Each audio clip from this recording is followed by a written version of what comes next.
Abra sua Bíblia comigo, lá em Apocalipse. Eu quero ler no capítulo 2 do livro de Apocalipse, a carta de Jesus à igreja de Éfeso, e que nós possamos aprender com ela. Papai, eu oro, Senhor, pela Tua palavra. Eu te peço, abençoa, Senhor, a Tua palavra, que nós possamos ser sensíveis à voz do Teu Espírito e sermos ministrados por Ti nessa noite. Fala conosco através desse texto, eu te peço em nome de Jesus. Amém. Apocalipse capítulo 2, no verso 1, João descreve palavras de Jesus falando à igreja e ele diz assim: ao anjo da igreja de Éfeso escreve: isto diz aquele que tem na mão direita as 7 estrelas que anda no meio dos 7 candeeiros de ouro. Conheço as tuas obras e o teu trabalho, a tua perseverança, e que não podes suportar os maus, e que puseste à prova os que se dizem apóstolos e não são, e os achastes mentirosos. Olha que igreja legal essa, cara. Essa é uma igreja legal. A gente vê as cartas de Paulo, as cartas que João descreve em Apocalipse, palavras de Jesus, revelação de Jesus, e a gente vê uma repreensão à igreja. Obviamente vai ter a palavra de repreensão e eu vou ministrar sobre ela, mas note que essa igreja, ela é uma boa igreja. Ela é uma igreja que tem características boas e que todos nós, acredito eu, gostaríamos de congregar. Ela é uma igreja que tem obras. Ele diz: conheço as tuas obras, conheço o teu trabalho, ou seja, não é uma igreja parada, é uma igreja que tem trabalho, que ela dá resultado, que ela tem frutos, e ela é perseverante, que não suporta os maus, e que puseste à prova os que se dizem apóstolos, ou seja, aqueles que querem enganar a igreja e são mentirosos. Vocês colocaram à prova, tipo assim, nós somos quem? Vamos ver aqui, e coloca uma régua para medir. Não, vocês estão fora, vocês são mentirosos. Era uma igreja boa, e olha o que ele diz depois: tens perseverança e por causa do meu nome sofreste e não desfaleceste. Olha que igreja massa. Por causa do nome de Jesus ela sofreu e não desfaleceu, ela foi perseverante. E tem outros momentos que Jesus exorta a nós sermos perseverantes. Aquele que for perseverante, vencer, né? Darei a coroa da vida, aquele negócio todo. Ele diz: perseverança é algo muito importante. Ele elogia a perseverança da igreja de Éfeso. Eu vou pular o texto que ele exorta, depois eu volto ao texto que ele exorta, mas só para nós falarmos mais uma coisa que era uma característica boa da igreja de Éfeso, que é no capítulo 6. Tens, porém, a teu favor que odeia as obras dos nicolaítas, as quais eu também odeio. Esse é um texto, a obra dos nicolaítas aparece nesse texto, em Apocalipse. E aí a gente tem que estudar para entender quem eram esses caras, e a maioria dos estudiosos chegam a um consenso de que os nicolaítas eram um grupo de pessoas que disseminava dentro da igreja duas coisas: idolatria e promiscuidade. Isso como sendo permissivo dentro da igreja, a idolatria e a promiscuidade. E aqui Jesus diz assim: vocês odeiam esses caras. Não é só vocês reconhecem que eles estão errados, não, vocês odeiam esses caras, assim como eu odeio. Então, quando a gente olha assim, era uma igreja organizadinha, era uma igreja estruturada, era uma igreja que tinha frutos, era uma igreja que perseverava, era uma igreja que sofria por amor a Jesus e se mantinha firme. Ela não virava as costas, ela se mantinha firme. Ela tinha obras, ela tinha trabalho e era perseverante. Era uma igreja boa. Então eu disse: cara, eu congrego nessa igreja aí. Essa igreja aí é legal de estar. Eu gostaria de fazer parte dessa igreja, porque é uma igreja que busca andar corretamente, fazer tudo correto. Mas Jesus tem uma palavra para essa igreja, e ele diz assim, a partir do verso 4: tenho, porém, contra ti que deixastes o teu primeiro amor.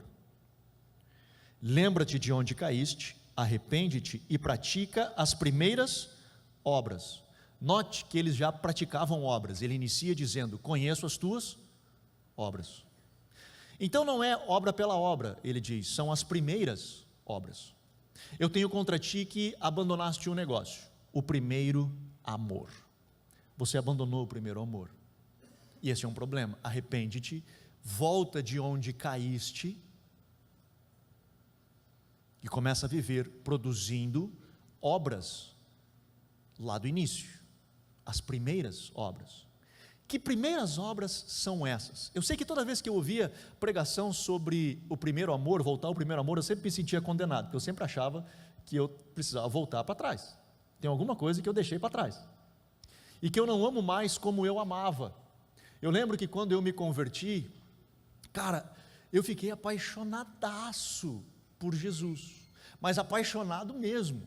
Eu lembro que às vezes eu estava dirigindo, voltando do culto, e eu começava a chorar de amor por Jesus. Eu tinha que encostar o carro porque eu não enxergava mais, assim, estava cheio d'água os olhos, eu não enxergava mais. Eu encostava, secava os olhos, recompõe, agora eu posso voltar dirigindo para casa, não vou matar alguém ainda atropelado. Era uma experiência muito doida, cara, que eu tinha com Jesus, e eu era apaixonado por Ele. E aí eu fico pensando, cara, como eu gostaria de ser apaixonado daquele jeito hoje ainda, porque hoje eu estou há 30 anos no ministério. Eu digo, puxa, será que eu não amo mais Jesus do jeito que eu amava? E sabe que tem coisas que é verdade, porque Jesus nos recomenda a voltar ao primeiro amor, mas tem coisas, cara, que não são assim. Deixa eu lhe dar um exemplo. Quando eu conheci a Mini, a gente começou a namorar, cara, mano, o dia que eu peguei na mão dela, a gente fazia dedinho, era assim, ficava assim. Cara, sabe quando tu encosta o dedinho assim, dava choque, dava faísca e arrepiava a sambiqueira, sabe? O cara fica assim, uau, mano, que massa, cara, que coisa doida, velho, muito bom, mano, top demais. E cara, fiquei de mão dada, Alemão, que massa, estamos juntos aqui, cara. E aí depois a gente começou a noivar, né? A gente namorou, noivou, abraçou e tal, casou. Aí depois que casou a gente fez outras coisas. Aí eu falei, 2 vezes a gente fez, né? Nasceu o Tim e nasceu a Bel. A gente fala para os nossos filhos isso, eles não se preocupem, foi só 2 vezes, pessoal, fica tranquilo. Nasceu o Tim, nasceu a Bel, não precisa imaginar nada da gente fazendo alguma coisa, fica tranquilo. Aí porque as crianças têm dificuldade com isso, né? Os nossos filhos, os filhos da gente têm dificuldade com esse negócio, assim. Enfim, me passou umas histórias na cabeça agora, não devia te contar, mas enfim. Eu vou contar para vocês. Só. Olha essa. Não. Olha essa. Quando a gente não tem filho, é tudo de boa, né? É tudo tranquilo, aquela coisa toda. Não tem horário, né? Qualquer horário é horário, né?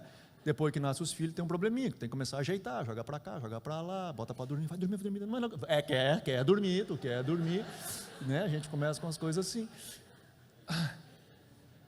E teve um sábado de tarde, estavam os dois brincando, eles eram pequenininhos, estavam os dois brincando lá, pensamos, é capaz de dar tempo. E deu. Aí deu tempo e tal. A gente saiu do quarto, estava o Tim no corredor brincando assim, brincando. Eu não lembro quantos anos ele tinha, cara. Ele devia de ter, sei lá, uns 7 anos, eu acho. Por aí, 7, 8 anos. Ele brincando de carrinho, saí do quarto, tipo assim, como que nada tivesse acontecido, obviamente. Ele olhou para mim e disse, e aí? Estava bom?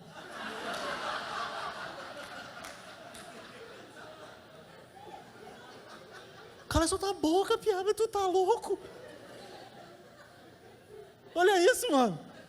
Eu fingi que não ouvi.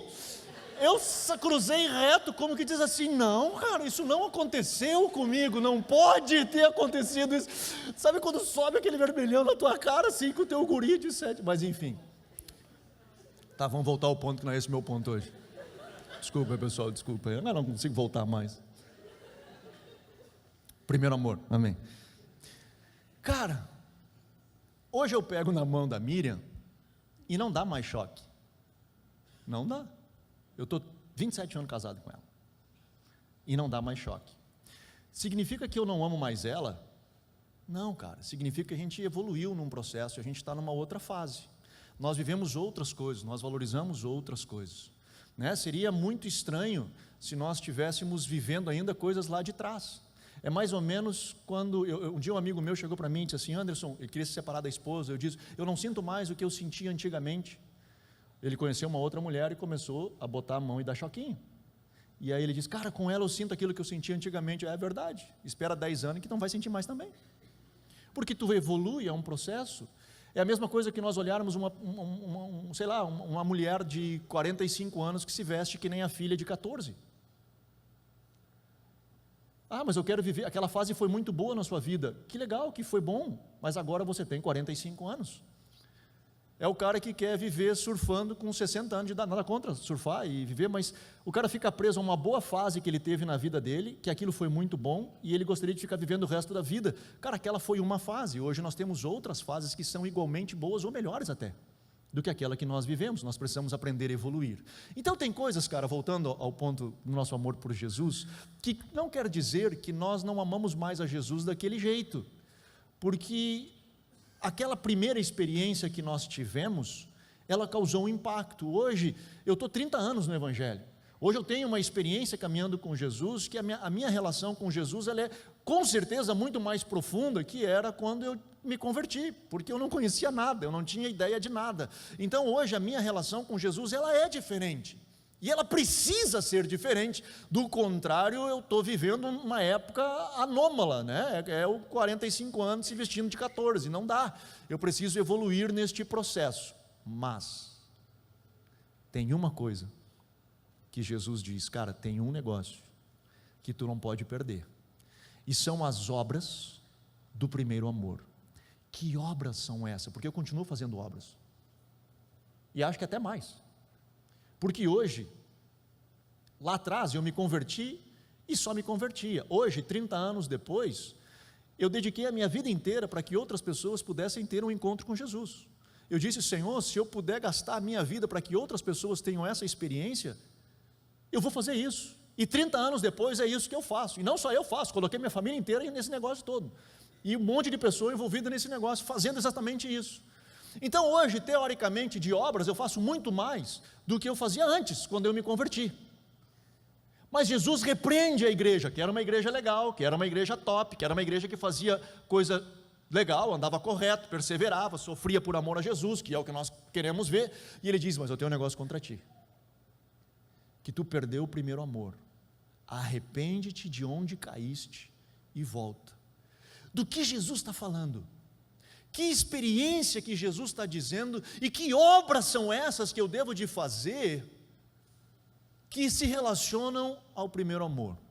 Eu não sei você, mas talvez eu me lembro claramente da minha experiência com Jesus, e meu amor por Jesus, a minha paixão por Jesus, ainda que eu não matava, não roubava, não fumava, não me drogava, não tinha nada desse troço, mas eu era um cara que tive a consciência, até então não tinha, mas eu tive a consciência de que eu era um pecador, e que eu carecia da graça de Deus, que mesmo que eu não vivesse afundado no pecado, onde todo mundo olhasse e dissesse, mas isso aí é um pervertido, ainda que não era a minha realidade assim, mas eu me dei conta de que eu era um pecador, e que eu carecia da graça de Deus, e que se Jesus não me amasse, e viesse ao meu encontro e perdoasse os meus pecados, eu estaria perdido.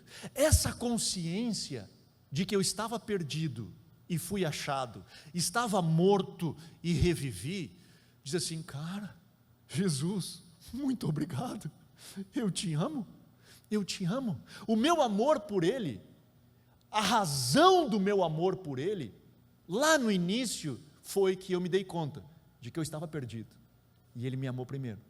Eu estava morto nos meus pecados, Ele me encontrou, me amou e me projetou.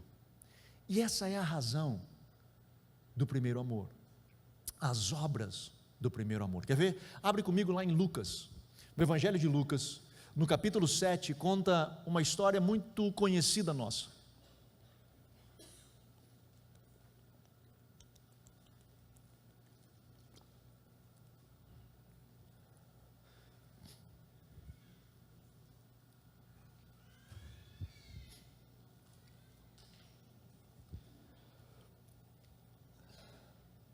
Conta a história daquela mulher que invade a casa de Simão, uma mulher pecadora, uma prostituta provavelmente. Ela invade a casa de Simão, ela se prostra aos pés de Jesus, chora aos pés de Jesus, seca com seus cabelos, beija os pés de Jesus. E Simão começa a pensar e diz o seguinte, cara, se Jesus soubesse quem é essa mulher pecadora, não deixaria ela encostar nos seus pés, não deixaria tocar nele da forma que ela está fazendo. Ele não se deu conta de quem ela é. Jesus, sabendo do seu pensamento, ele responde assim para Simão, ele diz, no verso 40, disse Jesus ao fariseu, Simão, uma coisa tenho a dizer-te.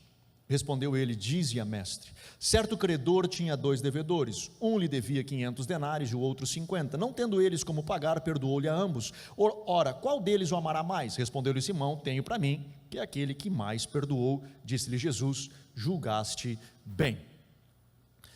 Jesus chega para ele e diz assim: olha, tem um cara que era um credor e tinha 2 devedores, um devia 500, o outro devia 50. Ele perdoou os 2. Os 2 provavelmente ficaram gratos, amaram esse dono, esse senhor.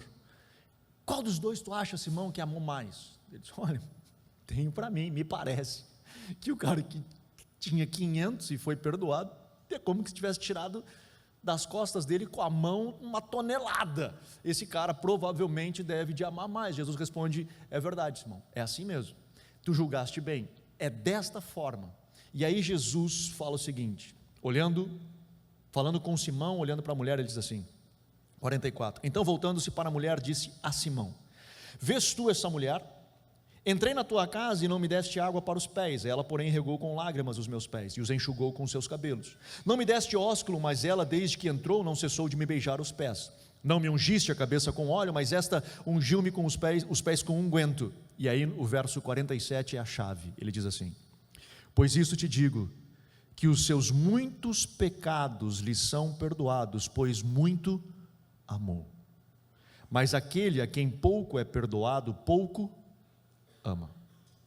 Então Jesus lhe disse à mulher: os teus pecados te são perdoados. Qual que é o segredo, qual que é a chave celestial que Jesus entrega aqui? Ele diz assim: aquele que tem mais pecados perdoados, mais ama.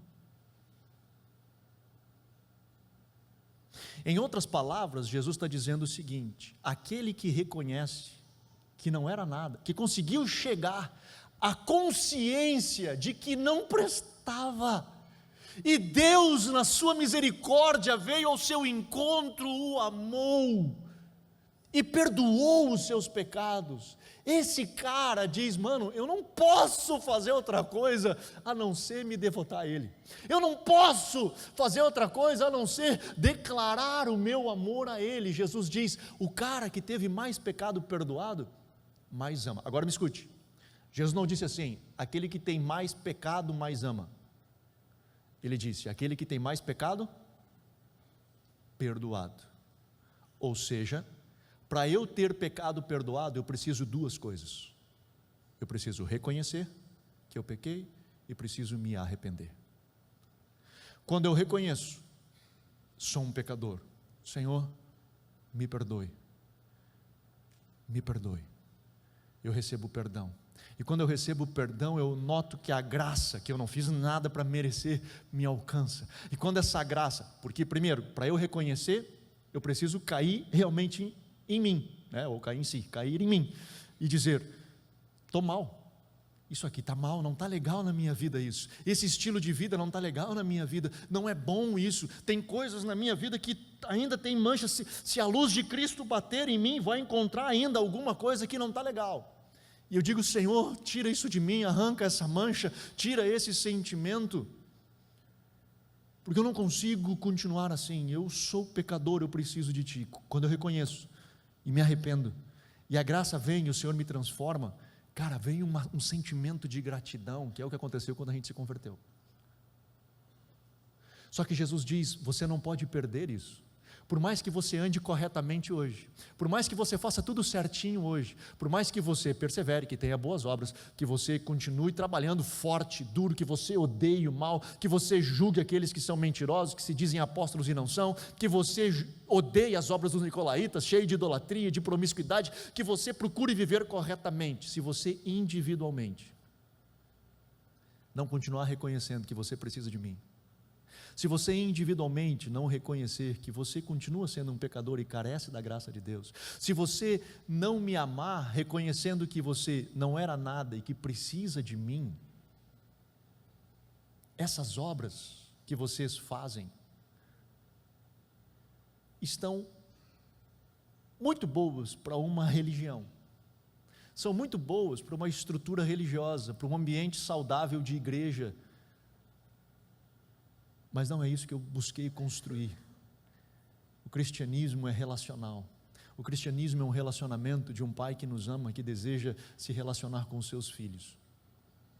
O cristianismo é a relação de uns que não têm com aquele que tem tudo, daqueles que não conseguem com aquele que é o Todo-Poderoso, com um ser limitado, com um Deus que é ilimitado. É essa a relação. E quando nós reconhecemos isso e produzimos frutos nesse sentido, Jesus diz: ao que vencer, dar-lhe-ei de comer da árvore da vida. É o que ele fala no fim do verso, o verso 14 ao... Opa, desculpa, estou em Lucas. E Apocalipse ele diz, no verso 7, quem tem ouvidos ouça o que o Espírito diz à igreja, o que vencer, dar-lhe-ei de comer da árvore da vida que está no paraíso de Deus. Jesus, a igreja de Éfeso, ele diz assim, em outras palavras, e eu já volto à questão da árvore da vida.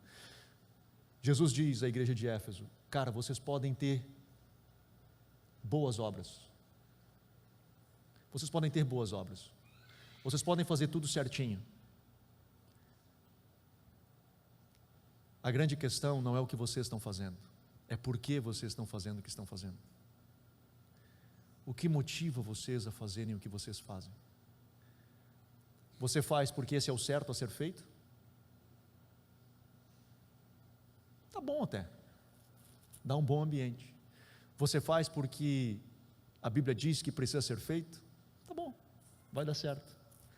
Mas Jesus diz: cara, eu tenho uma coisa contra vocês, que vocês perderam o sentimento de fazer as boas obras, porque reconheceram que estavam perdidos e foram achados, estavam mortos e reviveram. Esse sentimento de nós batermos no nosso peito, chorarmos o nosso pecado, é aquilo que Jesus fala aos seus discípulos quando sobe um fariseu ao altar e um publicano. O fariseu diz assim: Senhor, graças a Deus que eu não sou que nem esse pecador. E o pecador publicano bate no peito e diz: Senhor, tem misericórdia de mim, porque eu sou podre. Jesus olha para os seus discípulos e pergunta: quem dos dois desceu dali justificado? O que Jesus está querendo dizer é nós reconhecermos a nossa dependência, de que nós somos dependentes.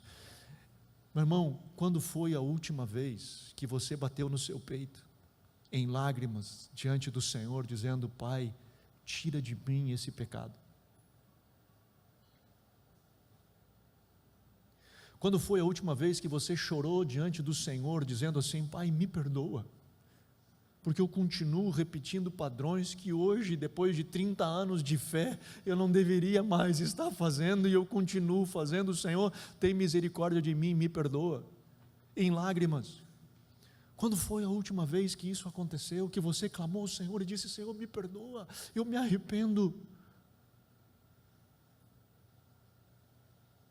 A gente aperta um botão automático, o modo automático no controle remoto, e a gente vive a nossa fé no automático, sabendo que tem que fazer coisa boa, sabendo que tem que corresponder, odiar o que é mal, o que é sujo, o que é impuro, e a gente bota no modo automático e vai vivendo a vida.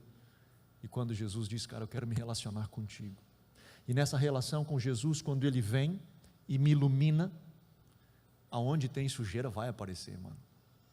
Quanto mais próximo dEle eu me coloco, da sua luz, e Ele me ilumina, vem para fora, vem para fora, aparece um bocado de coisa. Eu não sei se você já teve essa experiência ou não, mas várias vezes eu digo: Jesus amado, eu não imaginava que isso ainda estava dentro de mim, que essa coisa nojenta ainda estava dentro de mim, que esse orgulho podre, que essa soberba ridícula, que essa inveja repugnante, sei lá, de tantas coisas que habitam dentro de nós, que nosso Senhor tira de mim. E aquele que vencer, Jesus diz: dar-lhe-ei de comer da árvore da vida. Olha que presente precioso. Não sei se você lembra, mas a árvore da vida, ela estava no jardim do Éden, junto com a árvore do conhecimento do bem e do mal. Jesus disse: desta árvore, a árvore do conhecimento do bem e do mal, dessa você não vai comer, porque se você comer, você vai morrer. Agora, da árvore da vida você deve de se alimentar, porque da árvore da vida você terá vida eterna. O homem, então, teoricamente, na ideia de Deus, era que se alimentasse da árvore da vida para viver eternamente. O homem se alimenta da árvore do conhecimento do bem e do mal. Ele peca e é expulso do jardim. E no capítulo 3 de Gênesis, Deus coloca 2 anjos protegendo a entrada do jardim, para que o homem não tivesse acesso novamente ao jardim e não tivesse acesso à árvore da vida. Porque se ele tivesse acesso à árvore da vida, ele teria perpetuado uma geração pecaminosa. Deus protege a entrada do jardim e diz: não, você não entra mais aqui. Só que aquele, olha que coisa doida, aquele que reconhece que é podre, aquele que reconhece que tem pecado, aquele que bate no peito e diz: Senhor, eu me arrependo, eu reconheço o meu pecado, eu me arrependo, e esse reconhecer e se arrepender e ser perdoado por Jesus, olha que doido, esta relação que nós construímos de reconhecer, me arrepender e ter os meus muitos pecados perdoados, e portanto eu amo a Jesus. Ele diz: a esses eu darei de comer da árvore da vida que está no meio do jardim, porque esta geração Jesus quer perpetuar, esta geração que reconhece que é dependente de Jesus. Amém? Vamos ficar de pé.